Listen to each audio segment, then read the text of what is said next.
છોટાઉદેપુરમાં ફરી પ્રસૂતા મહિલાને જાળીમાં લઈને જવાની ફરજ પડી છે। જિલ્લાના અંતરિયાળ વિસ્તારમાં રસ્તાનો અભાવ હોવાથી લોકોને મુશ્કેલીઓ પડી રહી છે, જેના કારણે આવી ઘટનાઓ વારંવાર સામે આવી રહી છે।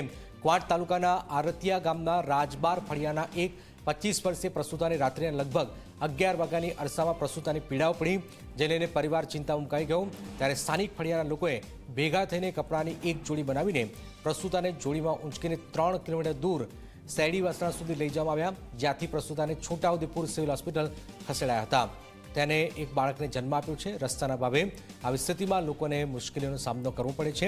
અનેકવાર રજૂઆતો કરવામાં આવી છે, પરંતુ તેનું કોઈ નિરાકરણ આવ્યું નથી। આ મામલે સ્થળ પર પહોંચેલા એસઓ રોહિત ગોયલે કંઈ જ બોલવાનો ઇનકાર કર્યો। અગાઉ પણ એક કિસ્સો અહીંયા સામે આવ્યો હતો।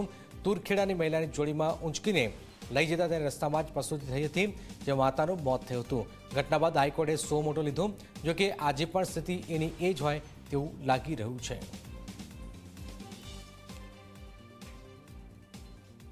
અમે અહીંથી સોલી બનાવી, સોલીમાં ખાલીને લઈ ગયા, પછી રાજબાર ફળિયાથી જામણ સુધી પાકો રસ્તો અહીંયાથી લઈ ગયા। પછી કે 108 ને ફોન કરી, પછી અમે કેમ કે વારંવાર રજૂઆત કરી છે, બધાને જ અમે રજૂઆત કરી, પણ એ કોઈ સ્વીકારતું નથી। અમે આ ફળિયાના લોકો મારી જોડ્યા હતા અને ધારાસભ્ય સાથે પણ વાત કરેલી છે, અને ધારાસભ્ય એમના લેટર ઉપર મુખ્યમંત્રી સાહેબને ભલામણ પણ કરેલી છે। અમને ધારાસભ્ય આશ્વાસન પણ આપેલું છે કે તમારો રસ્તો થઈ જશે।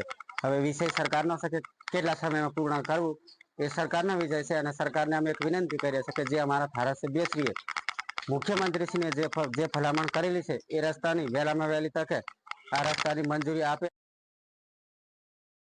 પણ 108 ને ફોન કર્યો તો 12 વાગે જેવો, તો લાકડાથી અને જોડીમાં બાંધી લાવ્યા, તો એમાં રસ્તામાં કલાક જેવો લાગે, કેમ કે રસ્તો બહુ ખરાબ છે, ખાડા પડી ગયેલા છે, રસ્તો નથી, કાસો છે।